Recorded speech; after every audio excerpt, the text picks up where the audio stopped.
Hello, my name is Burke Hedges, author of the best-selling book, The Parable of the Pipeline. I open my book with a story about Pablo and Bruno, who take two very different paths in their quest for financial independence. What you're about to see is the delightful animated story of their adventure. So, sit back, relax, and enjoy the life-changing lessons in The Parable of the Pipeline.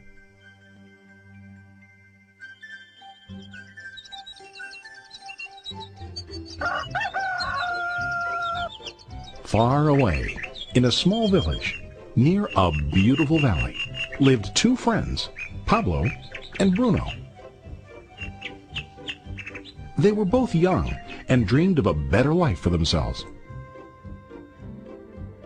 They'd often discuss their dreams about how they would become the most successful men in the village. They weren't afraid of hard work, and they searched for opportunities to help realize their goals and achieve their dreams. One day, an opportunity presented itself.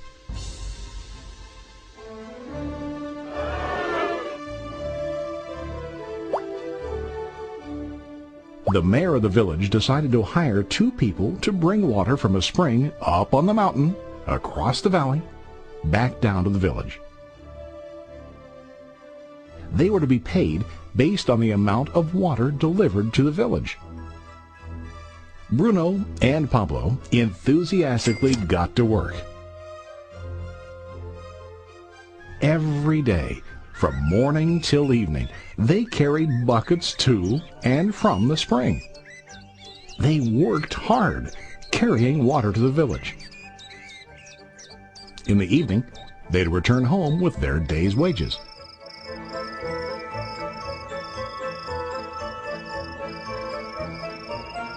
Bruno was satisfied with his work and the money he earned. He was sure that with this work he could achieve his dreams. Bruno thought that to increase his wages he could use bigger buckets to bring more water each trip.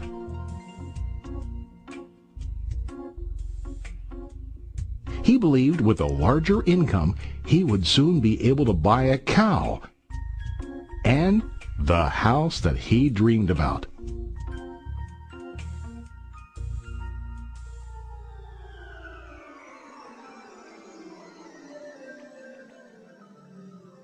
Now Pablo was not satisfied. At the end of the day, his back and hands ached, and he was exhausted. He was looking for an easier way to earn more. One day an idea occurred to Pablo. He imagined building a pipeline to deliver the water from the mountain spring to the village. With this pipeline, he could get more water to the village without carrying buckets back and forth from the spring to the village. Soon, he got very excited about his idea and began to plan. Pablo, of course, shared his idea with his friend Bruno and asked him to join with him to work on and help build the pipeline. Bruno thought the idea was crazy. All Bruno could think about was what his money could buy today and how to get it quicker. He felt that building a pipeline would slow him down and delay him in achieving his goals. Instead, Bruno got bigger buckets and went more often back and forth fetching water. He was sure that with this method he could make more money. Pablo decided to build the pipeline on his own. He understood that it would not be easy to build, and it would take time to complete the pipeline. Pablo knew that it could take several years to finish, but he set his mind on his goal. Every day he worked and carried water like before. But on weekends and during his spare time, he worked hard to dig in the rocky soil and build his pipeline. In the first month, there was little to show for his work.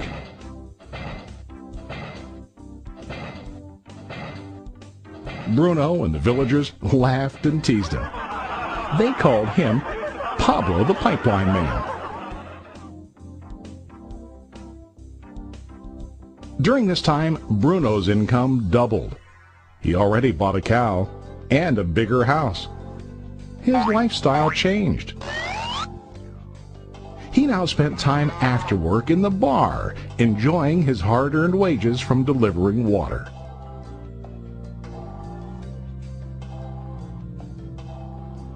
What Bruno didn't realize was that his body was starting to stoop from carrying the heavy buckets every day.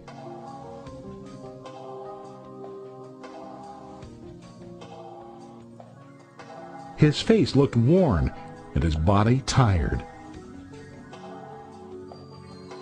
Soon, he began to carry less and less water due to the wear and tear on his body.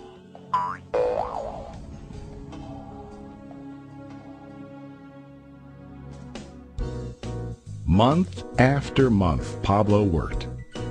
Soon a year passed, and then a second year. Finally, Pablo finished his pipeline. He now used his pipeline to deliver water to the village instead of carrying buckets. Pablo was now earning more money than ever before. The water continued flowing to the village, while Pablo wasn't working. While he slept and ate, the water flowed. Pablo was happy and proud of his insight, persistence, and hard work. Now his income flowed as long as the water flowed through his pipeline.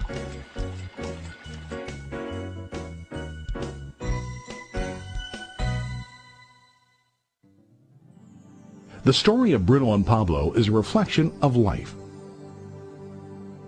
Their jobs symbolize what most people do to earn money. Bruno gets his money using buckets. He goes back and forth, carrying his buckets from the spring to the village in exchange for money.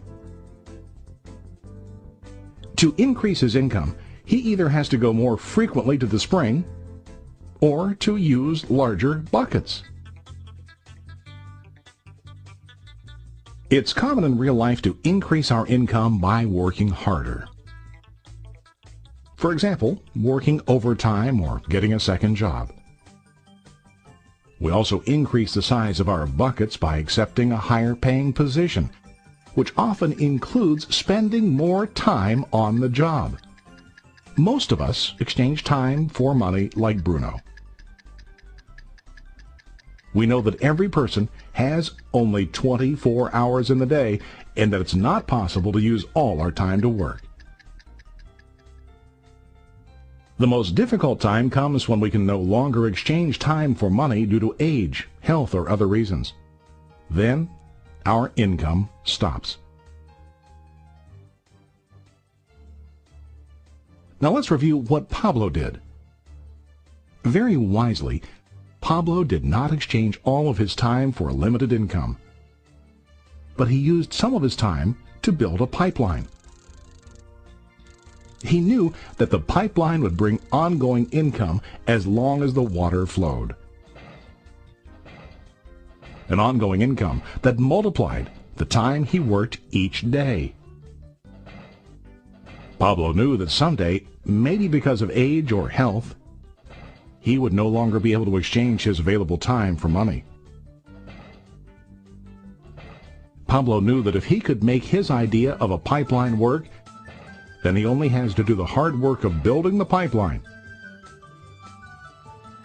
After the pipeline was completed, Pablo was able to monitor and maintain the flow of water to ensure that his income will continue. Pablo has shown us that to earn an income, we don't always have to directly exchange time for money. There really are better ways. How about you? Are you still like Bruno, who directly exchanges time for money? Or do you want to be like Pablo, building and maintaining a pipeline for ongoing income? If you are interested in the idea of building your own pipeline, contact the person who lent you this presentation. You can start building your pipeline today.